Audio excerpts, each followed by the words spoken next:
You don't need brilliant financial analysis skills to notice that Bitcoin is in a bubble. It has grown in value from about 39 cents to over $18,000 in just 8 years and recently attracted broad media attention by doubling in just a few days. The conventional wisdom had been that illegal and illicit transactions buying drugs or transferring money out of Argentina accounted for much of Bitcoin's value. Today the mainstream view sees mere greed and speculation. Yet as Bitcoin continues to grow, there's reason to think something deeper and more important is going on. Bitcoin's rise may reflect, for better or worse, a monumental transfer of social trust, away from human institutions backed by government and to systems reliant on well-tested computer code. It is a trend that transcends finance. In our fear of human error, we are putting an increasingly deep faith in technology. Bitcoin may be in a bubble, but not all bubbles are created equal. Some are shimmering nothings, reflecting little more than an underlying pyramid scheme. But others are like ocean swells that could become enormous waves. Consider the tech stocks of the late 1990s a bubble, to be sure, but in retrospect, was Amazon really overvalued?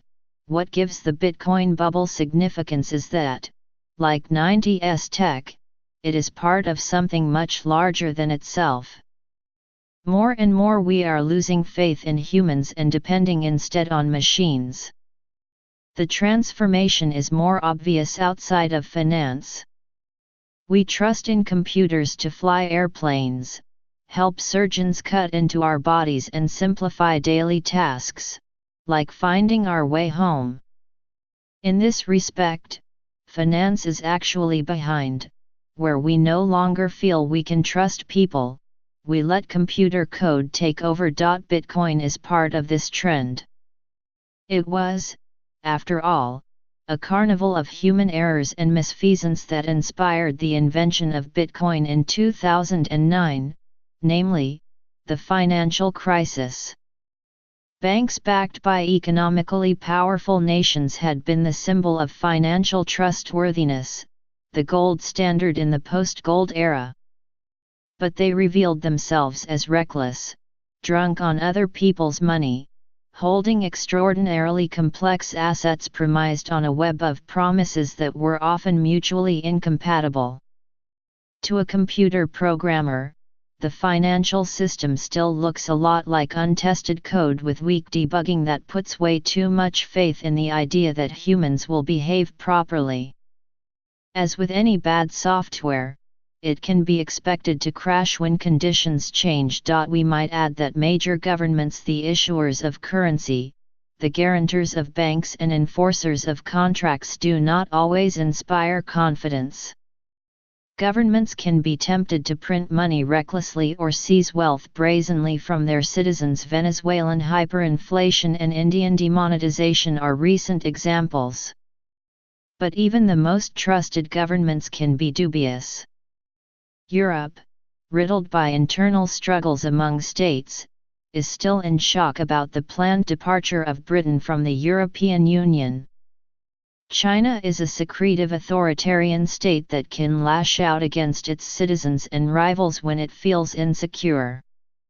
The United States, perhaps the main guarantor of world solvency, is some $20 trillion in debt, constantly on the verge of default and headed by a serial bankruptcy who prizes unpredictability.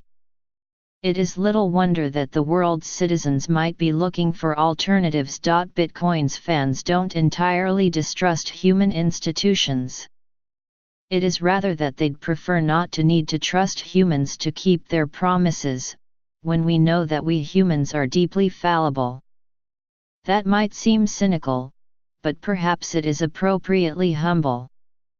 As Satoshi Nakamoto, the pseudonym for the person or persons who invented Bitcoin, puts it, the root problem with conventional currency is all the trust that's required to make it work. This all helps explain the popularity of Bitcoin as an asset independent of government, mainstream banks, and their various shenanigans. But still, is it really worth anything at all? It is based on a blockchain, a technology that creates a decentralized public ledger and rigorously tracks transfers. It is maintained by its users, and no government can mint more coins. Bitcoin isn't backed by any sovereign, and unlike a stock or a bond, it gives you a claim to nothing other than Bitcoin itself. Yet that illusory quality is true of most forms of money, a shared hallucination that we tolerate as long as it works. If enough others value something, that can be enough to make it serve as a store of value. Sure, Bitcoin will crash again, but over its lifetime, it has already withstood multiple crashes, runs, and splits. It actually feels tested. This isn't to idealize Bitcoin. Despite its virtual nature, it is still a human institution, facing its own misdeeds and governance problems. Odds are that Bitcoin may never function well as a general medium of exchange, something you can buy things with, because of its wild fluctuations, but might work fine as a store of value that you can sell. It may, like Netscape circa 1995, be portending changes to come. But Bitcoin has captured something. As much as we may love other humans, it is now in code we trust.